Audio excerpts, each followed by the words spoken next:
So, inspired by our book, Emily the Giraffe, we are going to make the first page for our Ziploc zoo book. This is the finished product. I'm going to lay it down here so we can use it as a guide. I want you to look in your pages and find the one that has the blue background paper. There should be a yellow giraffe, palm tree. All the supplies you need for this page are in this bag, okay? So I'm going to take mine, and I want you to do what I'm doing. Take everything out. Make sure your bag is empty. Now save this bag, because this is going to be your page protector that when you're done, you're going to take your finished product and you're going to put it in the bag when it's all dry, and that's going to be your page. Okay, so we'll put that right there. Now lay out your giraffe, your trunk. This is going to be the trunk of your tree. These are 2 coconuts, 2 pairs of leaves, one light green, one dark green. Everyone should have a little mouse, as inspired by our Eric Carle 1, 2, 3 to the zoo. A giraffe tail, a background paper, and a place for a sentence that you can write. Giraffes have long necks. So that will be your job later to write that down. Now what you need for this is out of your marker box, get a brown marker, a brown crayon, and your glue stick, and you'll just need to get a pair of scissors to use. The first thing I want you to do is get your brown marker. Now, we thought and looked at the giraffe markings. So we thought about that. We heard in the book that they worked well to be a chessboard for Emily and her friends. So we are going to take our brown marker and we are going to give our giraffe some spots. Now, some of them look like squares, some of them look like circles. Now, but what I want you to think about is spreading them out, making them not all the same, and leaving them as just an outline, because we are going to take our crayon and color them in so that we get a little defined dimension with our spots. So let's keep going. The spots, let's see, do they go all the way up the neck of a giraffe? Sure do. So we're going to go all the way up. They get a little smaller, don't they? So you can make yours a little smaller, and then you can come back around here and add some more all around the back, the belly. You can even have one that you can't see all of it. Maybe the rest of it goes under the belly. The rest of it goes over on the other side. So it's kind of like a bump and jump lesson that we've done sometimes. And then maybe they get a little smaller down on the leg. And then giraffes they're very fast runners, as you can see, Emily. So let's give a hoof. Let's give a little hoof down at the bottom. Before you put your brown marker away, let's go ahead and give a little eye. And your giraffe can be a girl or a boy, but get ready to see how all giraffes have these. And they have nostrils. And you can give their ear a little definition if you want to. But what I don't want you to miss is the horns, because remember how the snails were so excited that they had horns like the giraffe? Let's take a look at this one. Giraffe has 2 horns right between their ears. This giraffe is looking sideways, so we only see one of the ears, and one of the horns is there for you to get you started, but we want you to draw the other one. So he has 2, and then the other ear is just hiding on the other side. So I'm going to put the top back on the marker, make it click, so it'll be ready for the tree trunk in a minute. So grab your brown crayon And then what you're going to do is just lightly fill in all of the giraffe markings. And you can see how it just adds a little more definition to the way they look instead of just coloring them in one color brown, using one medium to make the brown spots.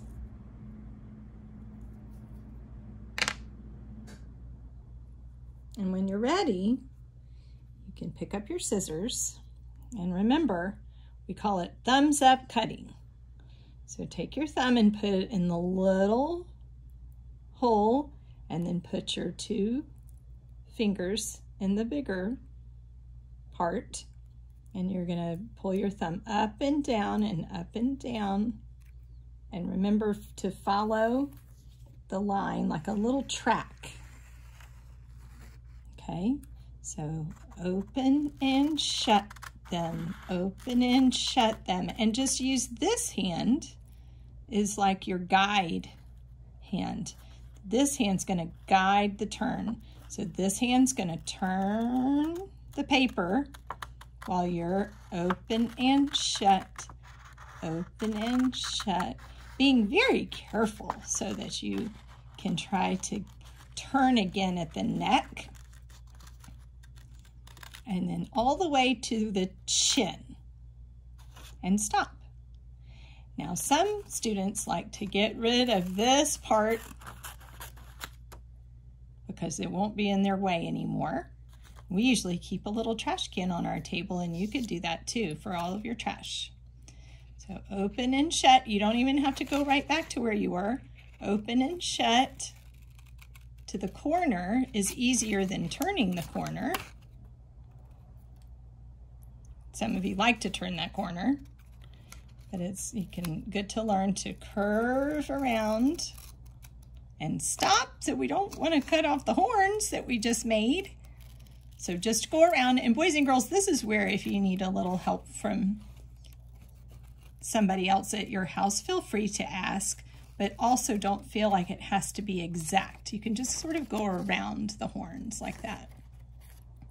And then use your guiding hand to turn it back, close, and you can just let that go right off the paper. Watch. Ta-da! Now turn your giraffe upside down. Finish the ear. Stop. Turn your paper and go. Oh, this is easy peasy lemon squeezy. Open and close all the way down. Straight shot. Off, turn, hoof, turn, straight line, turn, 2, 3, 4, 5. Turn for one more leg, home stretch. 1, 2, 3, and then leave a little part of that hoof, and you have cut out your giraffe. I'm gonna go ahead and put it right here. Gather up my trash over here and put down my scissors so that I can do a zigzag Z on my trunk. Starting at the top. Timber, timber, timber. You can make zigzag lines. That is, and if you want to really practice your Z, you can do it that way. Z's, Z's, Z. And it makes a nice palm tree design on your trunk. So I made that click. Now I'm going to get my scissors again, and this is a nice straight shot. Ready? Open and shut them, open and shut. Oh, check where your thumb is. Is your thumb? Thumbs up cutting, thumb in the little hole. Reorient your scissors, guiding hand in place.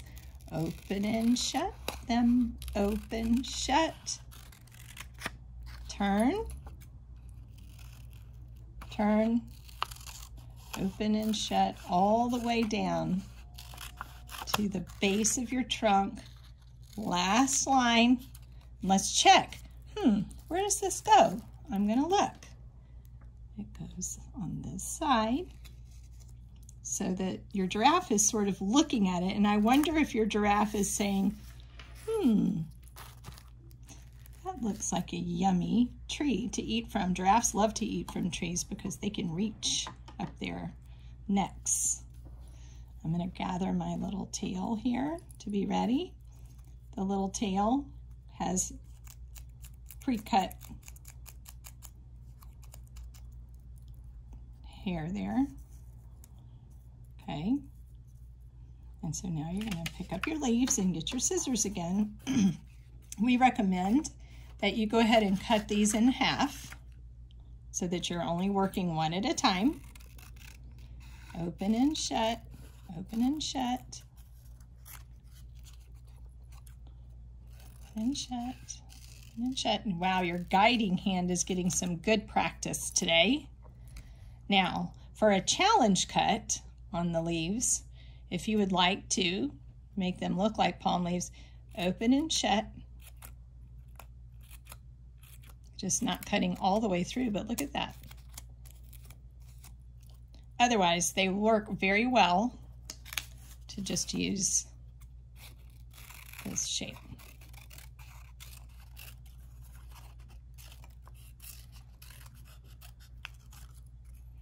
You can almost do it in one cut, can't you? I think I'm going to make a pattern. I'm going to do 2 light green and 2 dark green.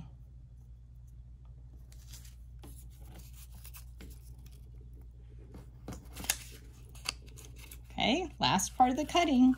We're going to cut it in half. Follow the line. Oop, thumbs up. Check. Turn. Curved line. Oh, I think I'm wanting to try this.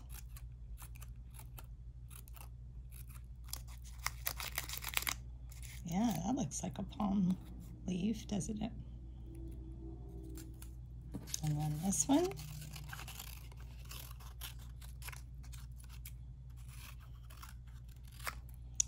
And voila. You have laid out your project. You have your 2 coconuts. Usually at school we like to lay out our project so we know that we have everything that we need.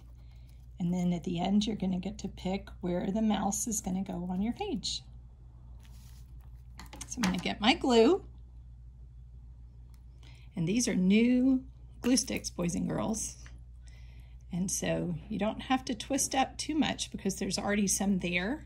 And the way you can take care of your glue stick is making sure that it does not get too far out. You want to keep it down, and then you want to keep the top safely back on when you're done, so that it doesn't dry out. And so we're going to turn your giraffe over.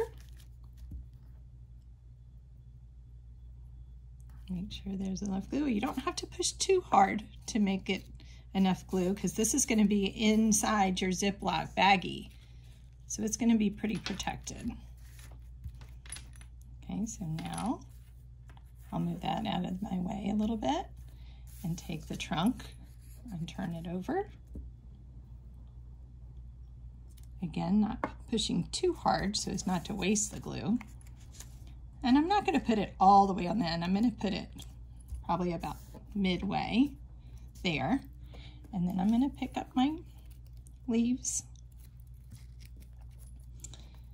And then remember I decided I was going to do light green, dark green, light green, dark green in my AB pattern.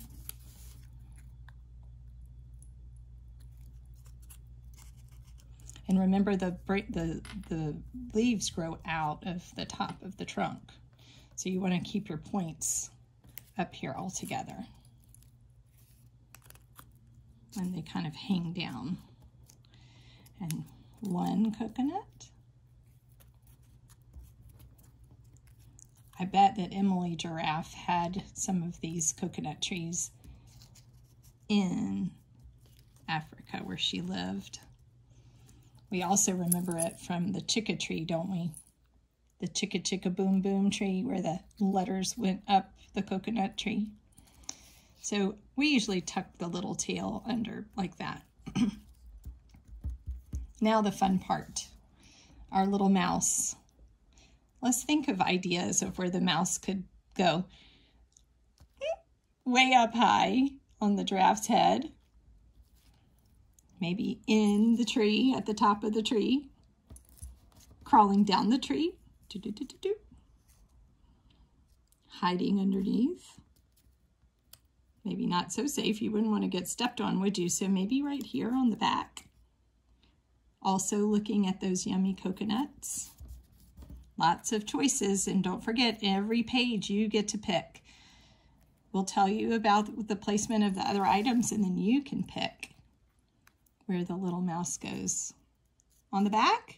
Oh, on the tree? Okay, we'll put it on the tree. That's cute. Oh, eating the coconut?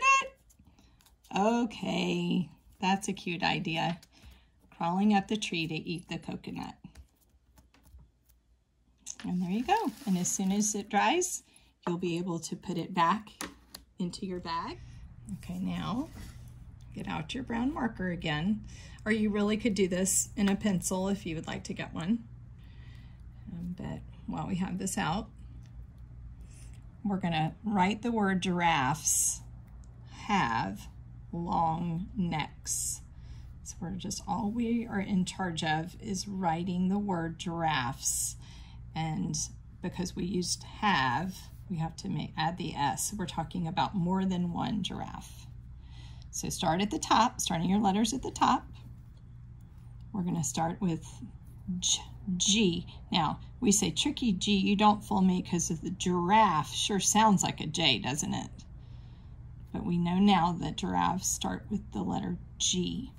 And we're just gonna work on making the capital letters. So pull down the shade for the I. Drive the car, drive the car. Now, Good job. R, pull down the shade. Small curve to about the middle of the line and timber. So now we have and then we need ah. Good, A. Timberline, 2 timber lines down.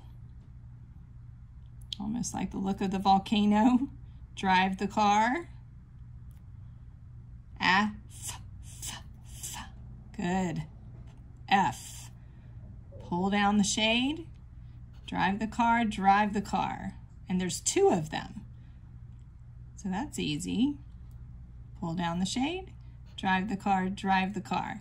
Now, there's an E that is silent. It doesn't say its name. The E starts out a lot like the F, doesn't it? But it has the bottom drive the car line. So we're gonna have 4 lines in E. 1, 2, 3, 4. Giraffe. Emily is a giraffe. Gerald from Giraffes Can't Dance is a giraffe. But we're talking about more than one, so we're adding the S, and starting at the top, you make sort of the letter C, don't you, when you start an S. You make the letter C, but then you have to come back around and up, kind of like the snake from Stretchy the Word Snake. So here's your sentence for your giraffe page. Giraffes have long necks. That is a fun fact about giraffes. So now you are done with your first Ziploc zoo assignment. And all our trash is in our bowl, and our supplies, all tops are on. And so we can clean up and be ready for our next page.